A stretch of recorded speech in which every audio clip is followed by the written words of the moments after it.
آئیے بڑھتے ہیں پہلے سوال کے 5ویں جز کی طرف، یعنی 5th پورشن کی طرف۔ 5th پورشن یعنی 5واں جز ہے کے نام سے آپ کی ایکسرسائز میں موجود ہے۔ اس میں کیا پوچھا گیا ہے؟ اس میں یہ پوچھا گیا ہے کہ حضرت بی کون تھیں اور انہوں نے سلیم کو کیا نصیحت کی۔ ہم اس کو ایک دفعہ پھر دوہرا دیتے ہیں آپ کے لیے۔ حضرت بی کون تھیں اور انہوں نے سلیم کو کیا نصیحت کی۔ آئیے بڑھتے ہیں اس سوال کے جواب کی طرف۔ اس سوال کے جواب سے پہلے آپ کو 2 باتیں یاد رکھنی ہیں۔ سوال میں 2 باتیں پوچھی گئی ہیں۔ پہلی بات یہ پوچھی گئی ہے حضرت بی کون تھیں، دوسری بات یہ پوچھی گئی ہے کہ انہوں نے سلیم کو کیا نصیحت کی۔ تو آپ نے ترتیب سے دونوں باتوں کا جواب دینا ہے۔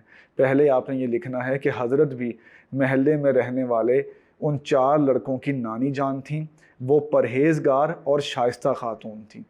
اس کے بعد آپ یہ لکھیں گے کہ حضرت بھی نے سلیم کو یہ نصیحت کی کہ جب اپنے سے بڑوں سے ملاقات ہو تو ان کو سلام کر لینا چاہیے، شریف لوگوں کا یہ دستور ہے۔ ان دونوں باتوں کو آپ نے لکھ دیا۔ سوال میں 2 باتیں پوچھی گئی تھیں، آپ نے دونوں کو درج کر دیا، آپ کا جواب مکمل ہو گیا۔